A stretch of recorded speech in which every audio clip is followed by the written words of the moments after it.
যুক্তরাষ্ট্রের প্রেসিডেন্ট নির্বাচনে জয়লাভের পর নিজের আসন প্রশাসন সাজানোয় মন দিয়েছেন ডোনাল্ড ট্রাম্প। এই প্রশাসনে স্থান পেতে যাচ্ছেন ট্রাম্প ঘনিষ্ঠ নানা মুখ। তাদেরই একজন তুলসি গ্যাবার্ড। তাকে জাতীয় গোয়েন্দা পরিচালক পদে বসাচ্ছেন ট্রাম্প। তবে ট্রাম্পের এই পছন্দ নিয়ে সমালোচনা শুরু হয়েছে। এমনকি তার দল রিপাবলিকান পার্টির অনেকেই এই নিয়ে চটেছেন। তুলসির বয়স 43 বছর। তিনি যুক্তরাষ্ট্রের প্রথম হিন্দু কংগ্রেস সদস্য। ডেমোক্রেটিক পার্টির হয়ে 2013 থেকে 2021 সাল পর্যন্ত কংগ্রেস সদস্য ছিলেন। 2020 সালের প্রেসিডেন্ট নির্বাচনে দলীয় প্রাথমিক বাছাইয়ে প্রতিদ্বন্দ্বিতায় নেমেছিলেন, তবে পরে তিনি সরে দাঁড়ান। 2 বছর পর 2022 সালে ডেমোক্রেটিক পার্টি ছাড়েন তিনি। দীর্ঘ সময় তুলসি মার্কিন সামরিক বাহিনীতেও দায়িত্ব পালন করেছেন। ইরাক ও কুয়েত যুদ্ধে অংশ নিয়েছিলেন তিনি। প্রেসিডেন্ট নির্বাচনের আগে চলতি বছরের আগস্টে আনুষ্ঠানিকভাবে ট্রাম্পের প্রতি সমর্থন জানান তুলসি গ্যাবার্ড। গত অক্টোবরে নর্থ ক্যারোলাইনা অঙ্গরাজ্যে ট্রাম্পের এক নির্বাচনী সমাবেশে রিপাবলিকান পার্টিতে যোগ দেওয়ার ঘোষণা দেন তিনি।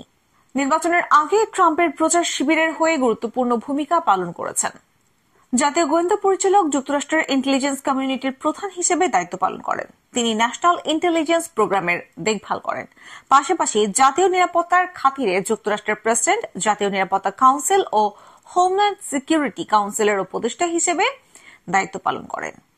ইন্টেলিজেন্স কমিউনিটির প্রধান তথা গোয়েন্দা পরিচালক হলে তুলসি গ্যাবার্ডের অধীনে কেন্দ্রীয় গোয়েন্দা সংস্থা, কেন্দ্রীয় তদন্ত ব্যুরো, প্রতিরক্ষা গোয়েন্দা, সেনাবাহিনীর গোয়েন্দা, নৌবাহিনীর গোয়েন্দা, বিমান বাহিনীর গোয়েন্দা, মহাকাশ বাহিনীর গোয়েন্দা, ভূরাষ্ট্র মন্ত্রণালয়, পররাষ্ট্র মন্ত্রণালয়, অর্থ মন্ত্রণালয় সহ 18টি আইন শৃঙ্খলা রক্ষাকারী সংস্থা ও দপ্তর থাকবে।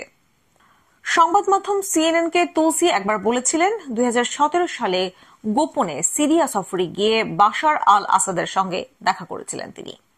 2001 সালের 11 সেপ্টেম্বর যুক্তরাষ্ট্রের সন্ত্রাসী হামলার পর জাতীয় গোয়েন্দা পরিচালক পদটি সৃষ্টি করা হয়। 2005 সালে প্রথম এই পদে নিয়োগ দিয়েছিলেন সাবেক প্রেসিডেন্ট জর্জ ডব্লিউ বুশ। দেশটির বর্তমান গোয়েন্দা পরিচালকের নাম এভরিল হেইন্স। 2021 সালের জানুয়ারিতে তাকে নিয়োগ দেন প্রেসিডেন্ট জো বাইডেন। নিয়োগ পেলে তুলসি গ্যাবার্ড হবে দেশটির প্রথম নারী গোয়েন্দা পরিচালক।